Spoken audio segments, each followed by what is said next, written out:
Muy buenas tardes a todos. La Maestría en Transparencia y Protección de Datos Personales y el Instituto de Transparencia y Acceso a la Información Pública, Protección de Datos Personales y Rendición de Cuentas de la Ciudad de México les damos la más cordial bienvenida al segundo seminario de la gestión documental a la rendición de cuentas, análisis de resoluciones relevantes en materia de acceso a la información y protección de datos personales.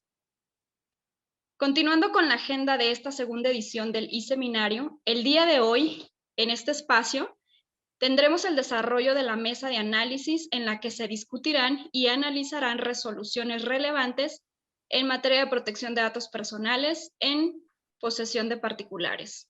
Nos acompaña para ello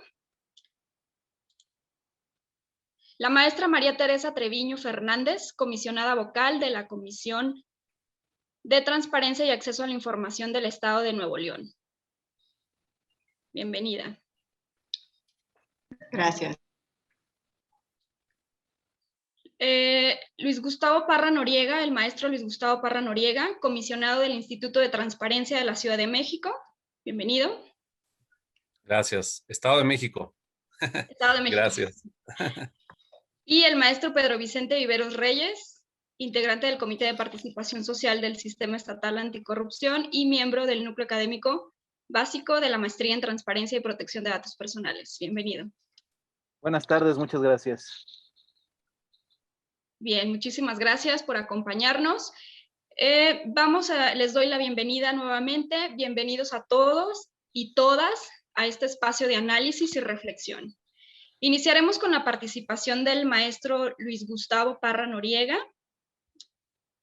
Para ello, comenzaré con una breve presentación. Es maestro en Administración y Gerencia Pública por el Instituto Nacional de Administración Pública y la Universidad de Alcalá de Henares, España, y licenciado en Derecho por la Escuela Libre de Derecho. Actualmente cursa el doctorado en Derecho, en la Escuela Libre de Derecho. Se desempeñó como legislador federal de la 60ª legislatura del Congreso de la Unión y local en 2 ocasiones en las legislaturas 55ª y 57ª del Congreso del Estado de México. Su trabajo legislativo se ha distinguido por el impulso a los derechos de acceso a la información pública y protección de datos personales. Ha sido autor y coautor de diversas reformas a leyes, entre las cuales destacan las reformas constitucionales del artículo 6º y 16 en 2007 y 2019. La Ley Federal de Protección de Datos Personales en posesión de particulares en 2010, la primera Ley de Transparencia y Acceso a la Información Pública del Estado de México en 2004 y la Ley de Protección de Datos Personales del Estado de México en 2009. En el ámbito académico se desarrolla como profesor de Tecnologías de la Información y Comunicación, Derecho a la Información y Gobernanza en diversos espacios académicos. Imparte clases en cursos y diplomados en materia de transparencia, acceso a la información pública y protección de datos personales y dicta ponencias en foros nacionales e internacionales. Ha sido miembro del Consejo Editorial Metropolitano del diario Reforma. En sus publicaciones destacan su participación en el libro Retos de la Protección de Datos Personales en el Sector Público, editado por el órgano garante de la Ciudad de México, el artículo La protección de datos personales en México, avances y retos, en la obra jurídica enciclopédica de la Escuela Libre de Derecho, con motivo de su centenario, y el volumen Comentarios a la Ley General de Transparencia y Acceso a la Información Pública. Se desempeñó como secretario de Protección de Datos Personales del Instituto Nacional de Transparencia, Acceso a la Información y Protección de Datos Personales. En agosto del 2018, la 59ª legislatura del Estado de México lo designó como comisionado del Instituto de Transparencia, Acceso a la Información Pública y Protección de Datos Personales del Estado de México. Sin más preámbulo, cedo entonces el uso de la voz al maestro Luis Gustavo. Muchas gracias. Pues un gusto saludarlos y poder tener esta oportunidad de estar en este evento, el segundo seminario de la gestión documental a la rendición de cuentas, donde analizaremos algunas resoluciones relevantes en este caso en materia de protección de datos personales en posesión de particulares, dentro de la maestría en transparencia y protección de datos personales de la Universidad de Guadalajara y el Info Ciudad de México. Muchas gracias a quienes hicieron posible esta invitación y que hayan pensado en un servidor.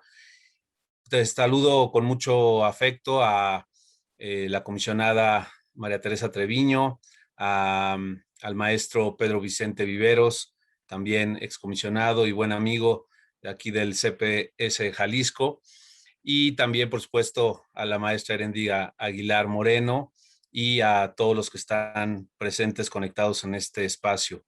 También a la maestra Ana Olvera por su invitación. Y bueno, pues me ha tocado en esta ocasión hablar sobre un tema, un asunto que es de los primeros casos de verificación y en su momento de imposición de sanciones del entonces IFAI.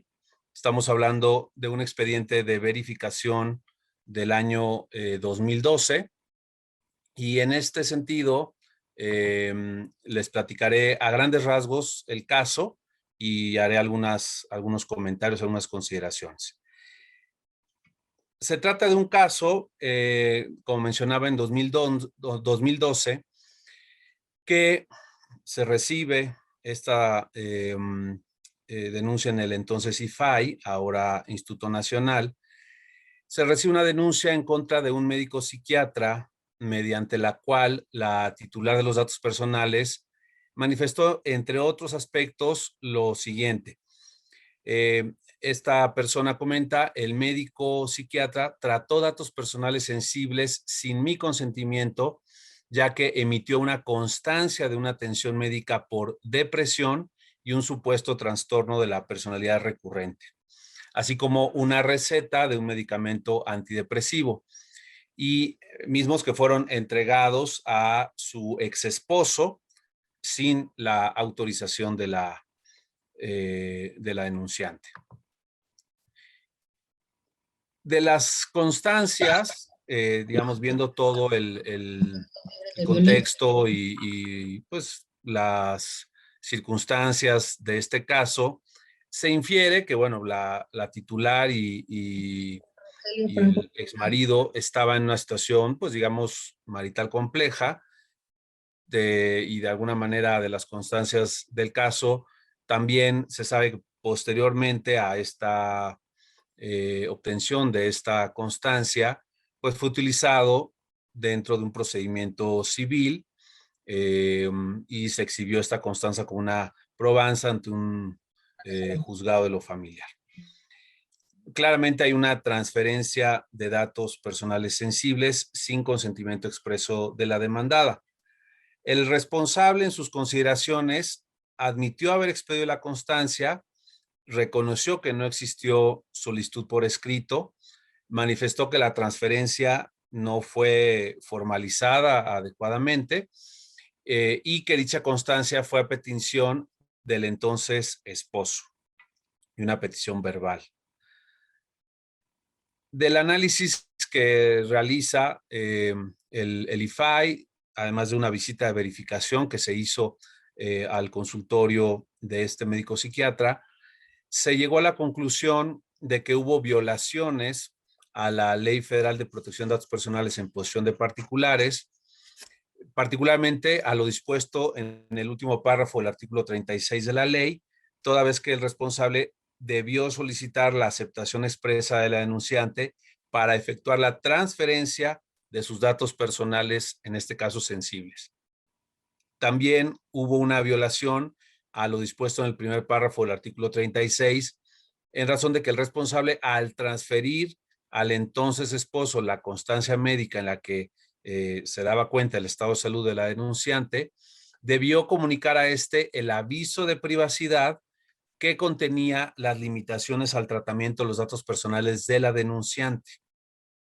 También concluye el IFAI diciendo que el aviso de privacidad del propio responsable cumplía parcialmente con los requisitos que debe cumplir este documento, conforme al artículo 15, Particularmente, este aviso no describía de manera precisa, clara, enunciativa y fehaciente cuáles son los datos personales y, en concreto, los datos personales sensibles que recaba de los titulares, y también no señalaba las opciones y medios que el responsable ofrece a los titulares para limitar el uso o divulgación de los datos personales sensibles. También finalmente establece que el aviso de privacidad que fue analizado tampoco señaló el procedimiento y medio por el cual el responsable comunicará a los titulares los cambios que llegara a efectuar a dicho documento. Y ya como resolutivos finales, en este procedimiento de verificación, que es el caso que estamos hablando, se instruyó al responsable para que realizara las adecuaciones señaladas a su aviso de privacidad, y en segundo lugar, se ordenó iniciar el procedimiento de imposición de sanciones. Digamos que esta es la primera parte de la película. Les platico la segunda parte, aunque no es el caso estricto de la verificación, porque en el procedimiento de sanciones, que fue el 00113, el IFAI acordó iniciar este procedimiento y además, bueno, le exigió entregar pues la copia de su declaración de impuestos, su constancia de percepciones para acreditar su situación financiera, y de ahí le establecieron que sí era responsable de estas infracciones, de estas violaciones, y le impuso una serie de multas. Le impuso una multa por omitir en ese aviso de privacidad lo que se había definido en el procedimiento de verificación, es decir, las opciones y medios para que los titulares limitaran el uso o divulgación de sus datos personales, así como la indicación del medio por el cual comunicaría a los titulares sus cambios al aviso de privacidad. También por transferir los datos a terceros sin comunicarles el aviso de privacidad, con las limitaciones a que el titular sujetó la divulgación de los datos, y principalmente por recabar o transferir datos personales sin el consentimiento expreso del titular. Y esto pues era en ese caso exigible. De todo esto, bueno, y además le incrementó esta parte de la multa y la anterior por tratarse de datos personales sensibles, se le incrementó en un 50%. Y en total, al final, las omisiones de este médico y el indebido tratamiento de datos, pues le costaron alrededor de unos casi 42,000 pesos, que fue la multa que le estableció el entonces IFAI. Y este caso, pues, sentó un precedente interesante porque fue a la primera persona física como responsable que se le impuso una multa en ese sentido. Y bueno, pues este es el caso, digamos, hablándolo así en general. Yo quisiera hacer algunas consideraciones en el tiempo que me resta, comentando que en este tipo de casos sobre expediente clínico, siempre va a confluir el ejercicio de dos derechos humanos: el derecho a la salud, establecido en el artículo 4, y el derecho a la protección de datos personales, principalmente referido en el artículo 16 constitucional. Y este derecho a la salud que mencionábamos es toda aquella prerrogativa que tiene o que tenemos cada uno de nosotros de acceder a servicios de atención a la salud bajo cualquier circunstancia, que no se limitan a la salud física, sino que implican cuestiones preventivas, externas, internas, el estado de salud mental y emocional de la persona, como fue este caso.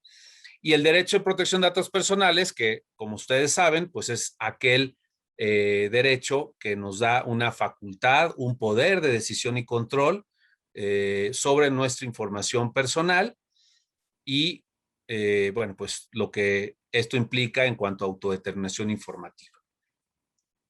En el ámbito federal, no hay una regulación específica, digamos, o sectorial sobre la protección de datos personales en materia de salud, por lo cual el uso y manejo de la información personal que le da, digamos, contenido al expediente clínico se rige por disposiciones de la ley federal, y ahora en la Ley General de Protección de Datos Personales.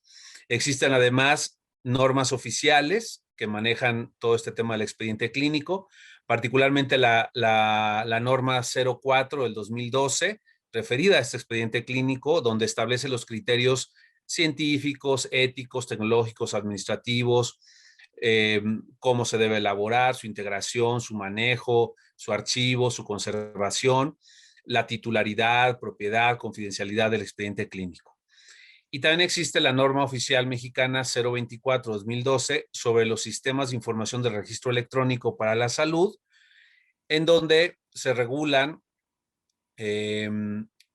digamos, todos los sistemas de información de registro electrónico para intercambio de esta información de salud y los mecanismos para que los prestadores de servicios intercambien, registren y consoliden esta información. Es de observancia obligatoria en todo el territorio nacional para todos los establecimientos que presten servicio de atención médica y que formen parte del Sistema Nacional de Salud y que adopten este sistema de información de registro electrónico en sector público, privado, social. Al expediente clínico se le puede conceptualizar como aquel conjunto único de información y datos personales de un paciente que se integra dentro de todo tipo de establecimientos para atención médica, ya sea público, social o privado, y que consta de documentos escritos, gráficos, de imágenes, electrónicos, magnéticos, electromagnéticos, ópticos y de cualquier otra índole, en la cual el personal de salud hace los registros, anotaciones, certificaciones, constancias correspondientes a la intervención y atención médica del paciente. Es una herramienta indispensable en cualquier proceso de atención médica, empezando desde una consulta al médico general o especializado, como fue este caso, pasando por la realización y valoración de estudios, pruebas de gabinete, etcétera. Y depende pues claramente de la complejidad del padecimiento, pues el volumen de datos, la información que va a tener este expediente o si ha sido hospitalizada la persona. En todo el proceso de atención médica, la importancia del registro de estas actuaciones es pues evidente, es fundamental, y el expediente clínico es alimentado por los distintos actores que intervienen directo o indirectamente. Y los datos contenidos en el expediente clínico, es decir, los datos relativos a la salud, son considerados expresamente como datos personales sensibles. En el sector privado, como fue este caso, hay una serie de artículos que regulan toda esta circunstancia, artículo 9, 10, el 13, el 16, en fin, todos los que ya hemos mencionado, así como el reglamento. Y por regla general, queda prohibida la creación de bases que contengan datos personales sensibles, salvo que se obedezca a un mandato legal, se justifique por razones de seguridad nacional, seguridad pública, orden público, salud pública, derechos de tercero, o el responsable lo requiera para finalidades legítimas, concretas y acordes con las actividades o fines explícitos que persiga. Por regla general, el responsable está obligado a obtener el consentimiento expreso y por escrito del titular para el tratamiento de sus datos personales sensibles a través de su firma autógrafa, firma electrónica o cualquier otro mecanismo de autenticación que se establezca, así como para las transferencias, como fue también este caso. El responsable está obligado a realizar esfuerzos razonables para limitar el periodo de tratamiento de los datos personales sensibles para que sea, digamos, el mínimo indispensable.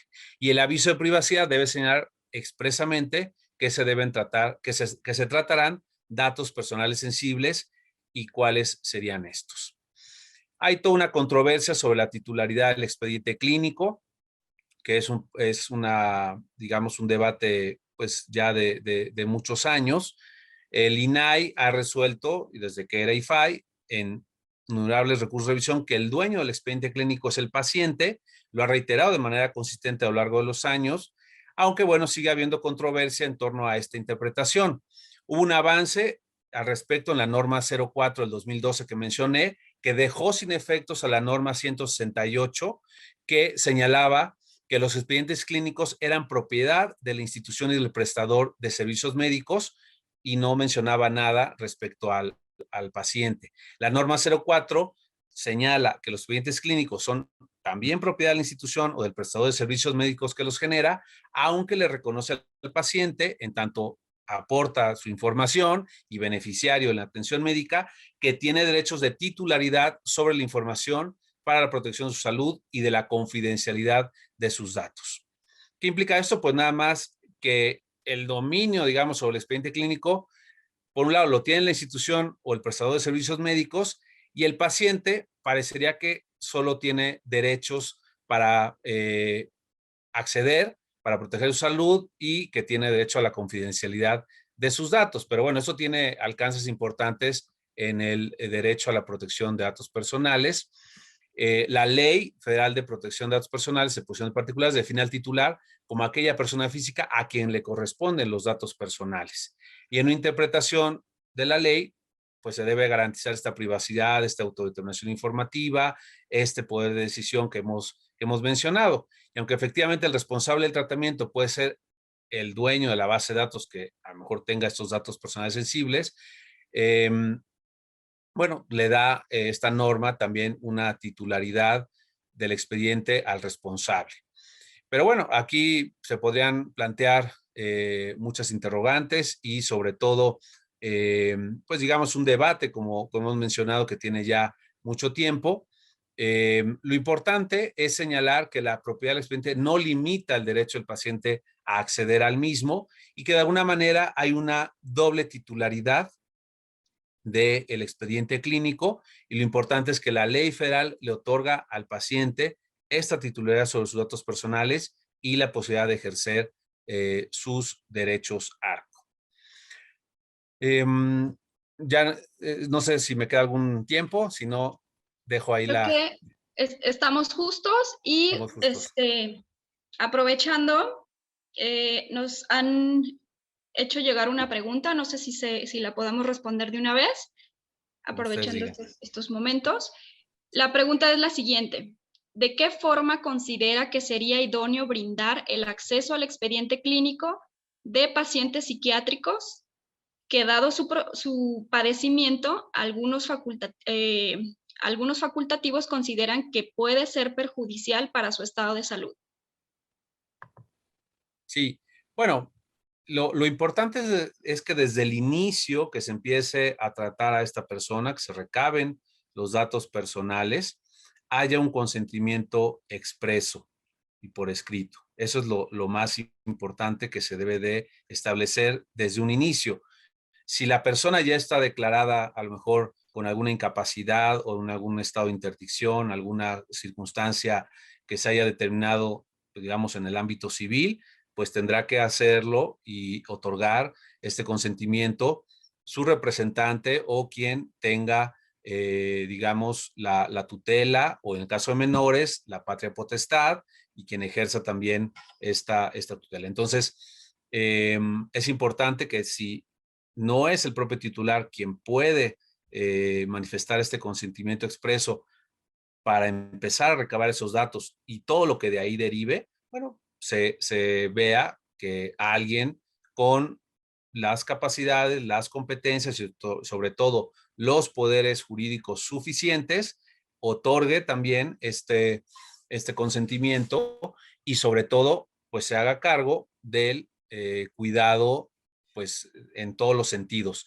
y los médicos tratantes, los prestadores de servicios de salud, pues se obligan a esta confidencialidad de los datos y a que solo pueden transferir esta información, pues precisamente con el consentimiento del titular, o las excepciones previstas precisamente en el artículo 37 de la propia ley, en este caso de particulares, particularmente la fracción segunda, cuando dice: cuando la transferencia sea necesaria para la prevención o el diagnóstico médico, la prestación de asistencia sanitaria, tratamiento médico o la gestión de servicios sanitarios, que pudieran ser algunas excepciones precisamente para no tener que contar, en este caso, con el consentimiento, pero son excepciones que se deben de establecer, se tienen que probar puntualmente.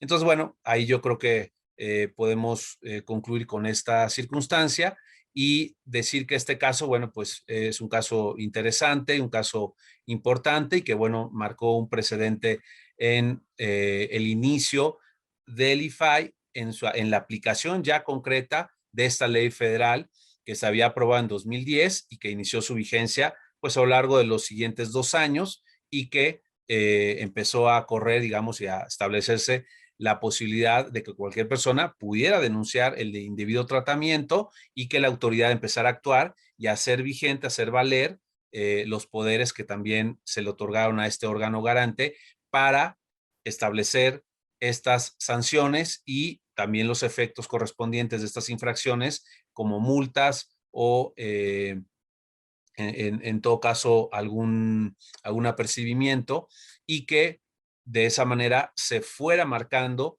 por parte del INAI que iba a entrarle en serio a la aplicación de esta ley, como ahora, bueno, ya al andar de todos estos años, de ya casi 10 años, bueno, pues ha habido ya innumerables procedimientos, tanto de verificación, de protección de derechos y de imposición de sanciones. Muchas gracias. Muchas gracias. Tenemos 2 preguntas más. Voy a dar espacio para solo esas 2 preguntas para después continuar con los siguientes panelistas. Bien, voy a dar lectura a las preguntas.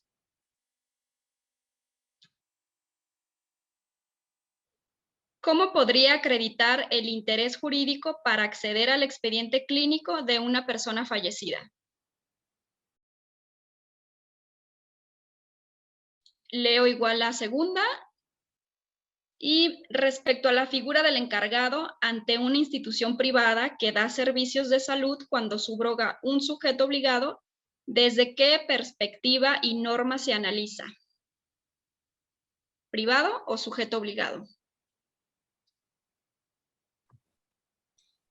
A ver, la segunda, ¿me la puedes repetir, por favor? Sí, claro que sí.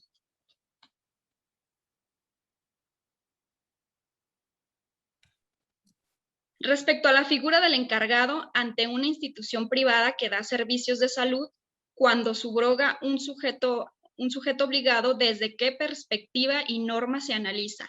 ¿Privado o sujeto obligado? Correcto.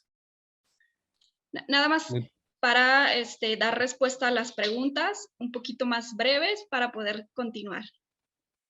Gracias. Perfecto. Gracias. Bien, en el caso de la pregunta sobre personas fallecidas, en la mayoría de las legislaciones nacionales, digamos, en el mundo del derecho a los datos personales termina con la muerte. Sin embargo, se reconoce la subsistencia, digamos, de algunos derechos que habilitan el acceso a la información sobre el fallecido. Ese derecho, digamos, puede ser ejercido generalmente por los herederos o quienes estén legitimados para ello. Esto no está regulado de manera específica, digamos, en particular en la ley de privados. Sin embargo, esto se ha de alguna manera ido pues legislando, se ha generado precedentes al respecto y particularmente en el ámbito público, cuando se solicita el acceso a un expediente clínico del Seguro Social, del ISSSTE, de la, pues digamos, de cualquier prestador en el sector público, se puede hacer la solicitud. Si no lo atiende, no lo otorga el acceso al expediente, pues en este caso el ente público, se puede ir ante un recurso de revisión en donde este recurso que se presenta ante el órgano garante local o el órgano garante federal, de acuerdo al tipo de institución que tenga el expediente, se analiza precisamente, por un lado, si esa persona tiene esa vinculación de parentesco de manera directa o o acredita ser concubina, concubino o algún otro derecho que pudiera surgir a ese respecto, se puede considerar de alguna manera que cumple con el requisito del interés jurídico, y la ley también habla, cuando se presenta el recurso, del interés legítimo para poder ser ejercido este acceso a la, pues a la información. Generalmente se exige cuando, pues a lo mejor esa persona es beneficiaria de algún pues, seguro médico o para obtener alguna pensión, para alguna cuestión de esta naturaleza, y en ese sentido se puede establecer pues con cierto grado de razonabilidad. Estos casos además generalmente se resuelven en conciliación dentro de los órganos garantes y se le da acceso, se acredita precisamente su identidad y estos aspectos. Y bueno, ahora la ley general a nivel nacional, y esto aplicable para los estados también ha establecido la última reforma una exigencia de que debe de haberse establecido expresamente por el titular. Y aquí hay todo un debate en materia pues, de este acceso a las personas fallecidas, y eso tiene que estar establecido, cómo debe estar establecido, todo el tema que también implica ahora, y pudiéramos tener un debate amplio, a lo mejor sobre el tema de herencia digital y todo lo que esto implica, pero bueno, hasta ahí dejo esa respuesta. En el otro caso, me parece que ahí la responsabilidad, aun cuando se trate de servicios subrogados y que de alguna manera sea un encargado el que los preste, en este caso la responsabilidad siempre va a ser precisamente de la persona que se vuelve responsable del tratamiento de estos datos, y esa relación de responsable con el encargado debe estar establecida en un contrato, en un convenio, en una serie de cláusulas, donde se establezcan claramente pues esos límites, esas responsabilidades, las instrucciones precisas con las cuales se va a tratar esa información, las finalidades y todo lo que tiene que ver con el tratamiento pues de esa información personal. Y en ese sentido, a menos de que esa persona encargada, digamos, pierda el control, se vaya más allá de las instrucciones o haga un indebido tratamiento, digamos, en contravención a las instrucciones del responsable, pues es en ese momento donde ese encargado se vuelve responsable y puede ser, digamos, atribuible una responsabilidad, dada valga la redundancia, respecto al indebido tratamiento de esa información. Entonces, claramente esto debe estar establecido bajo el principio de transparencia o de información, en el sentido de explicitarse en el aviso de privacidad quién es la persona, quién es el responsable a quien le estoy entregando mis datos. Y ese responsable debe asumir el compromiso de tratar los datos conforme a los 8 principios y los 2 deberes, y hacer todo lo correspondiente precisamente para un buen tratamiento de la información. Bueno, perdón la respuesta a lo mejor un poco amplia y general, pero por el tiempo también a lo mejor ya no hay ese espacio, y agradezco de nuevo tanto las preguntas como la invitación para participar. Muchísimas gracias, maestro Luis Gustavo. Continuamos ahora, es el turno de la maestra María Teresa Treviño Fernández, a quien presento a continuación. Es licenciada en Derecho, egresada de la Universidad de Monterrey. Su actividad laboral y profesional se ha desarrollado en el campo del derecho, tanto en el sector público como en el privado, en diversas áreas de la abogacía. En el ámbito académico se ha preparado en materias como acceso a la información y protección de datos personales. Como especialista certificada en protección de datos personales por la Universidad Complutense de Madrid, experto en delegado de protección de datos por la Universidad de Sevilla, España, cuenta con diplomado en gestión documental por la Facultad de Derecho y Criminología de la Universidad Autónoma de Nuevo León y con reconocimiento por parte del Archivo General de la Nación por su impulso y contribución al desarrollo archivístico del Estado de Nuevo León. Actualmente se encuentra cursando la maestría en Ciencias Políticas en la Facultad de Ciencias Políticas y Relaciones Internacionales de la Universidad Autónoma de Nuevo León. Actualmente es comisionada vocal de la Comisión de Transparencia y Acceso a la Información del Estado de Nuevo León y secretaria regional de la región norte del Sistema Nacional de Transparencia. Cedo el uso de la voz. Adelante. Gracias, muchas gracias por la invitación, Herendia, y mi agradecimiento al doctor Rigoberto Silva Robles, coordinador de la Maestría en Transparencia y Protección de Datos de la Universidad de Guadalajara, al maestro Aristides Rodrigo Guerrero García, comisionado ciudadano del Instituto de Transparencia, Acceso a la Información Pública, Protección de Datos Personales y Rendición de Cuentas de la Ciudad de México. Saludo a mis compañeros también de este panel, al maestro Luis Gustavo Parra Noriega, comisionado del Instituto de Transparencia, Acceso a la Información Pública y de Datos Personales del Estado de México y municipios, al maestro Pedro Vicente Vivero Reyes, miembro del Núcleo Académico Básico de la Maestría en Transparencia y Protección de Datos, y también saludo a la moderadora, la maestra Heréndira Aguilar Moreno, miembro del Núcleo Académico Básico de la Maestría en Transparencia y Protección de Datos. También saludo a las personas que se encuentran conectadas en el presente evento. En México tenemos dos leyes de protección de datos personales. Una ley que está en posesión de particulares y otra ley que nuestros datos están en posesión de sujetos obligados. Pero ¿quiénes son esos particulares y quiénes son esos sujetos obligados? Bueno, los particulares son todos aquellos bancos, instituciones de crédito, tiendas departamentales, todas esas tiendas o instituciones que tienen nuestros datos personales. Y los sujetos obligados, por otra parte, son todos entes públicos del poder ejecutivo, legislativo y judicial, sindicatos, fideicomisos, organismos públicos y demás, etcétera, que tienen en su poder nuestros datos personales.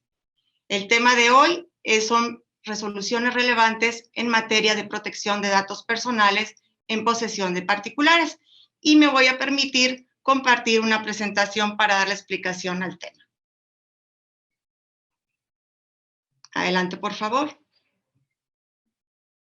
Yo voy a tocar un tema de protección de datos personales, precisamente como se habla ahorita de personas fallecidas. Pero les voy a dar antecedentes del tema. Adelante, por favor. ¿Qué es un dato personal?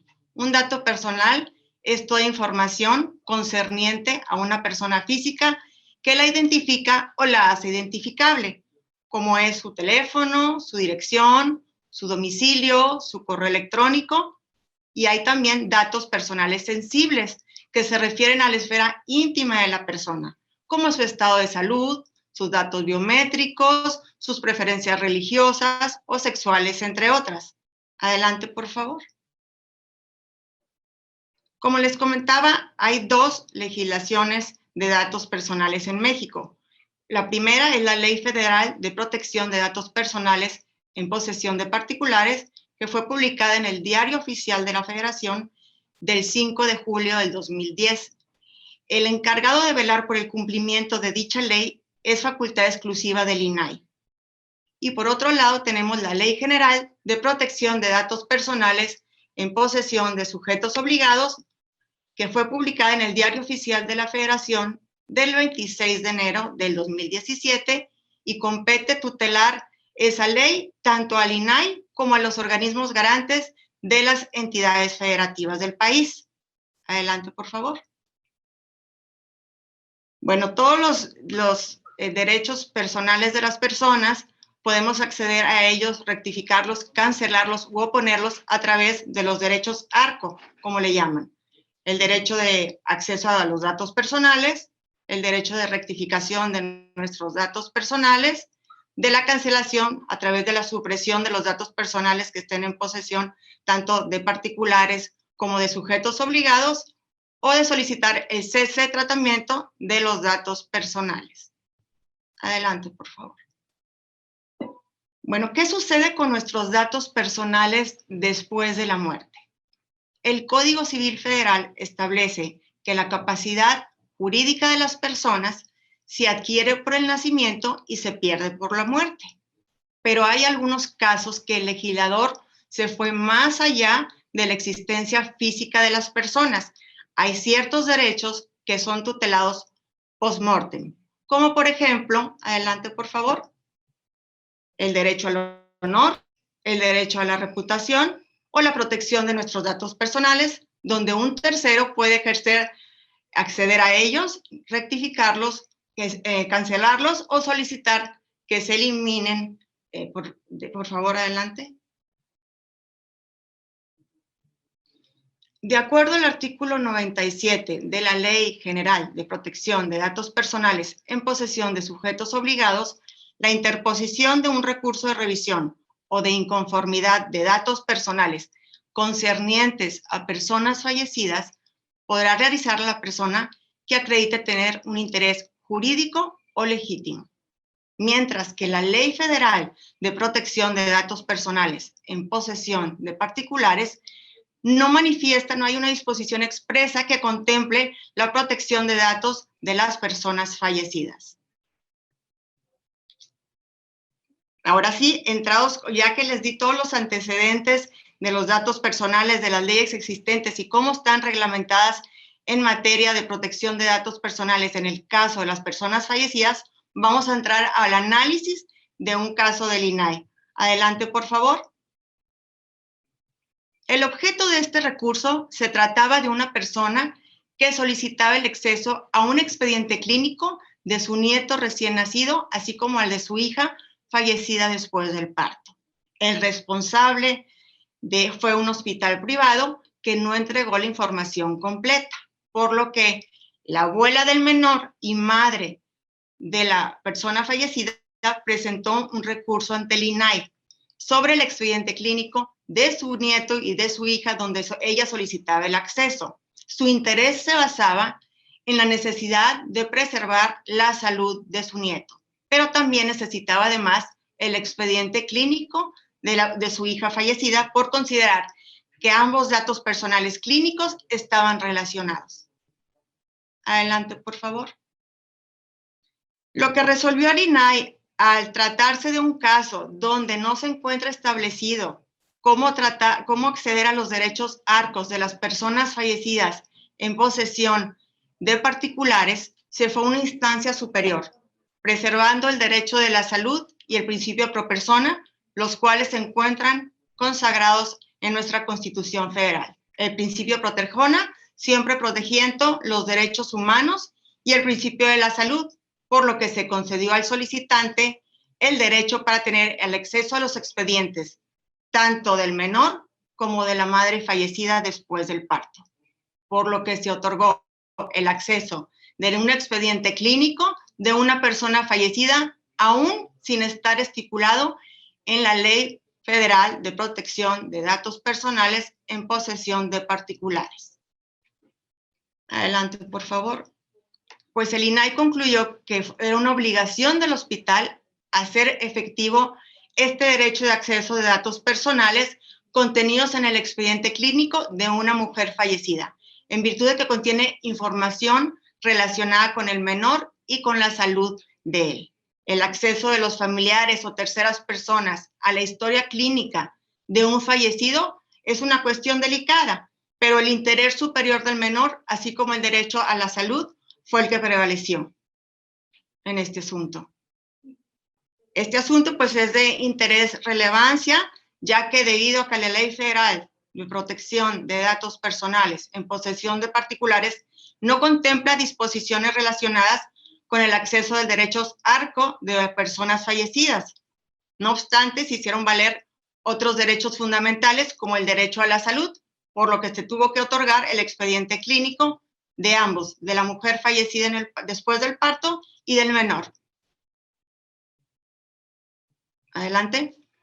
Y bueno, como conclusión y como lo que seguiría es que tendríamos que tener un piso parejo en ambas legislaciones, que en ambas legislaciones debiera estar contemplada tutelar los derechos ARCO de las personas fallecidas de ambos ámbitos, de ámbito privado y el ámbito público, por lo que sería el siguiente paso, la homologación de ambas legislaciones en nuestro país para tener un piso parejo y para que ambas situaciones estén contempladas y no tener que ir a una instancia superior para poder cumplir con el prevalecer el derecho humano de las personas y tener acceso a estos expedientes.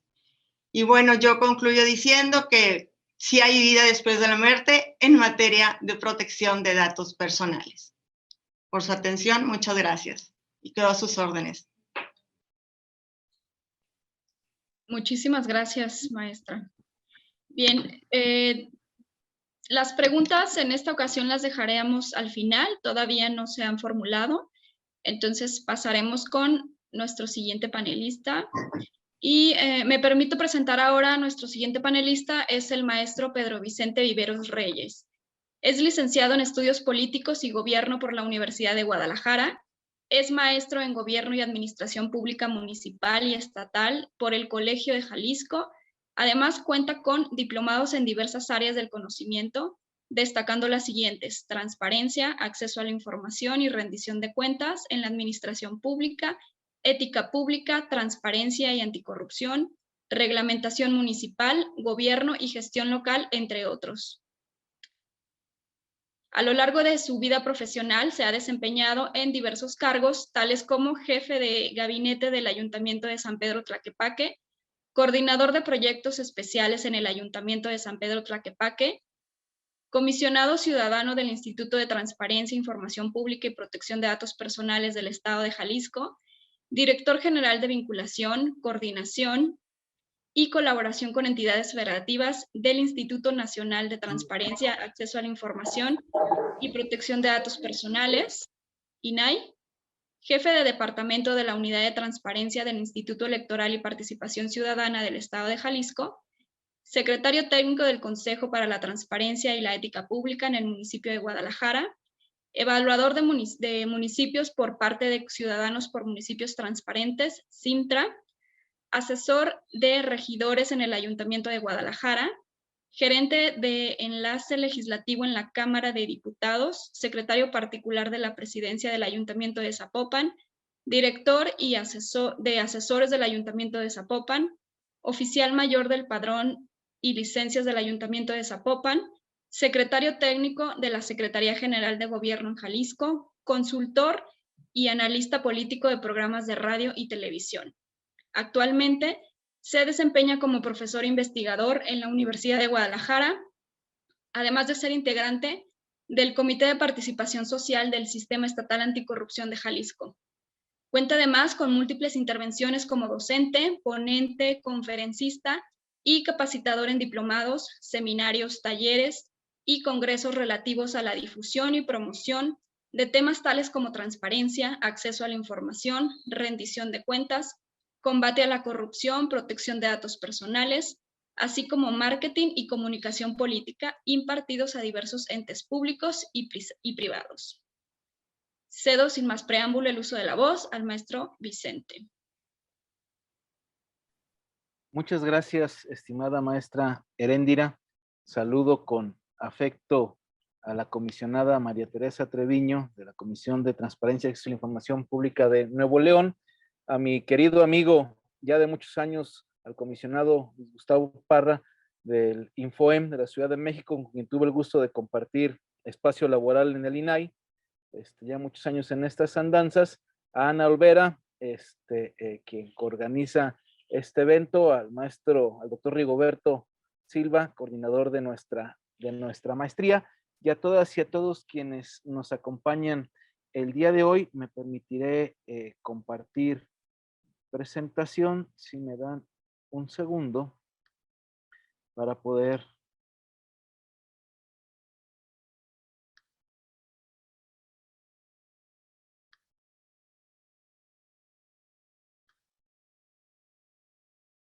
bien, pues muchísimas gracias por tener su atención el día de hoy en este segundo seminario. También, perdón, al Instituto de Transparencia de la Ciudad de México, InfoCDMX, por coordinar junto con la Maestría en Transparencia este esfuerzo en la virtualidad para llevar este seminario y poder ejemplificar casos relevantes en protección de datos personales, tanto en el ámbito público como en el ámbito particular.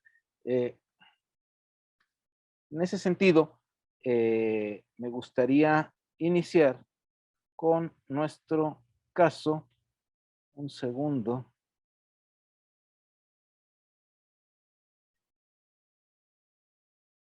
Que la tecnología siempre falla cuando debe de fallar.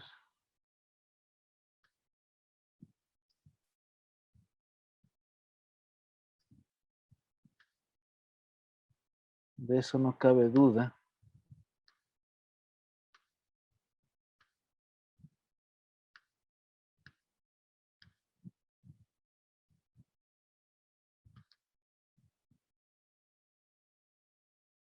Ahora sí.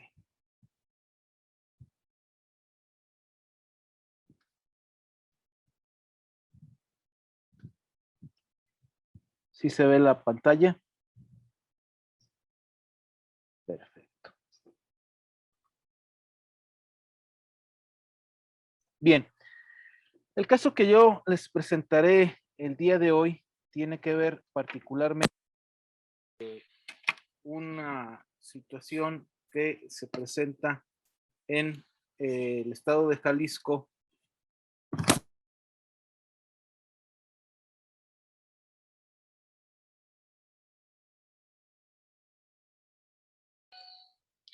Parece que tuvimos un problema técnico, se desconectó.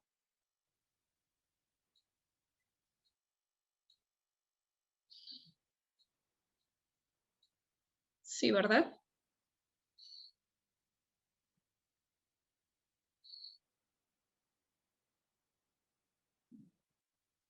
Bueno, voy a pasar a leer una pregunta para la comisionada, en lo que se conecta el maestro Vicente, y es la siguiente.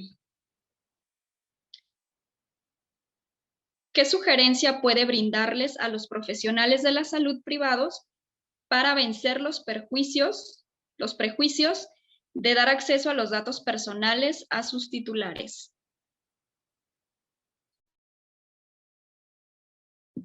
Bueno, pues aquí dependemos si son una institución pública y una institución privada. Si es una institución pública, es obligación de ellos, si el titular de los datos es el que solicita la información, el acceso a la información de sus datos personales, es una obligación de entregárselo, pues ya que la ley lo está contemplado en ello. Inclusive también en el caso de los particulares. Yo en este caso hablaba de las personas fallecidas y aún y cuando no estaba reglamentada en la ley federal, pues el INAI se fue más allá, se fue a la Constitución, preservando el derecho del artículo 4 de la salud para que se entregara el expediente clínico. Entonces, de cualquier manera, se encuentra garantizado el acceso a su expediente clínico en ambos casos. Y bueno, lejos de que tengan prejuicios, deben de cumplir con lo establecido con la ley y la Constitución, y es su deber entregarlos. Muchas gracias. ¿Algo que quiera agregar, comisionado Luis Gustavo, a esta pregunta? No, en este caso no. Gracias. Voy a leer otra pregunta, es igual para ambos, si la pueden contestar, y es la siguiente. ¿Qué se puede hacer para homologar criterios respecto a las resoluciones de los órganos garantes estatales, aprovechando la existencia y competencia del sistema nacional?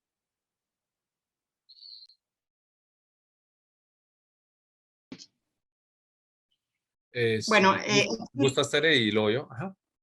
Perfecto.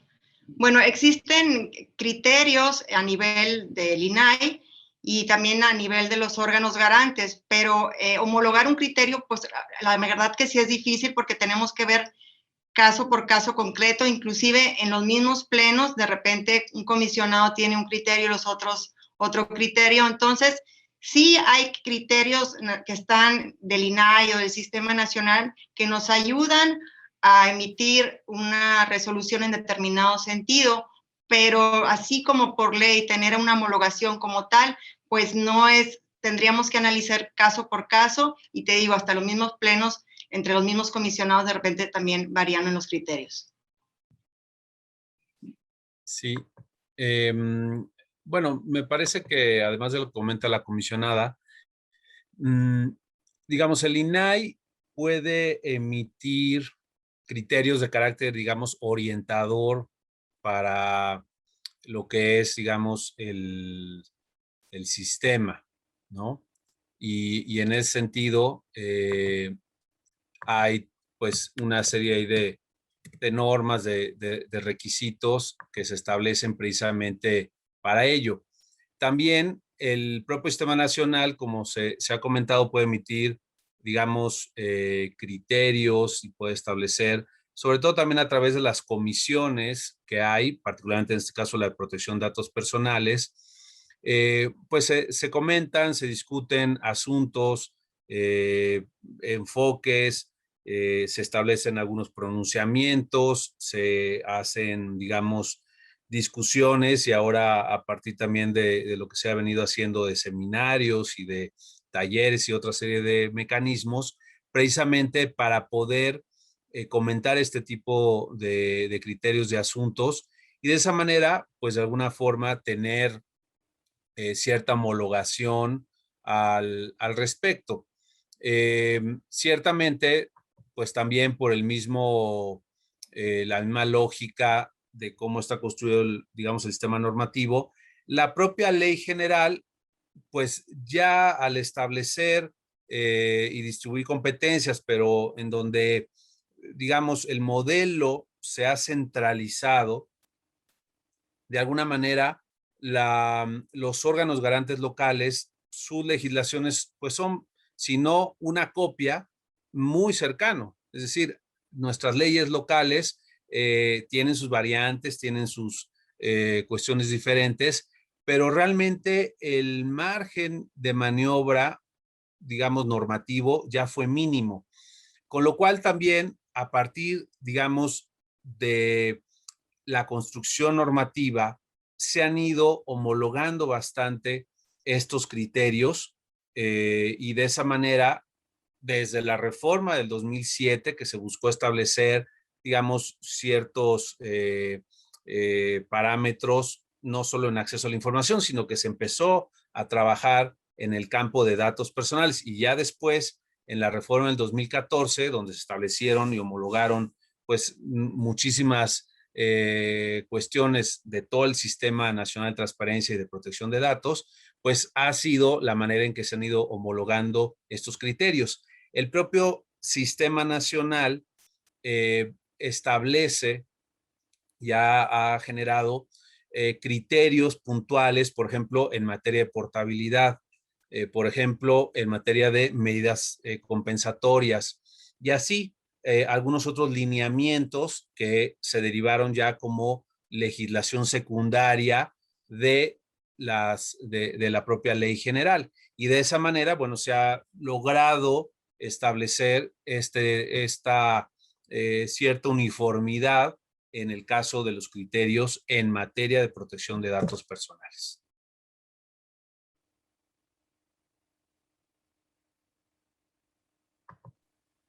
Muchas gracias.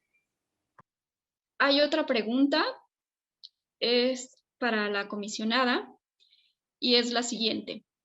De las solicitudes de expedientes clínicos de personas fallecidas, ¿le ha tocado que se dirigen al hospital privado cuando dan el servicio a cargo de un ente público? Supongo que quizá quiera referirse a una subrogación de servicio. Bueno, recordemos que esta es cuando se trata de datos personales en posesión de particulares, le corresponde al INAI. Él es el que resuelve. Entonces, bueno, nosotros aquí como órganos locales, pues no nos ha tocado eso, pero me imagino que cuando se lo solicitan directamente, cuando hay una subrogación de servicios, pues obviamente tiene que prevalecer, como bien lo dije más o menos en este caso, de que en virtud, si es un hospital privado y no está contemplado en la legislación, en el caso de las personas fallecidas, pues sí es a un interés superior, como es el derecho a la salud, por lo que se tendría que dar el expediente clínico de las personas, tanto en el ámbito privado como en el público. Muchas gracias. Bien, parece que el maestro Vicente tuvo algunos problemas. Entonces, vamos a continuar con esta dinámica. No sé si quieran agregar alguna conclusión respecto al caso que planteó cada uno de ustedes o una conclusión general. Vamos a darles a cada uno de ustedes 3 minutos para poder concluir esta mesa de análisis. Iniciamos primero con la comisionada María Teresa, por favor.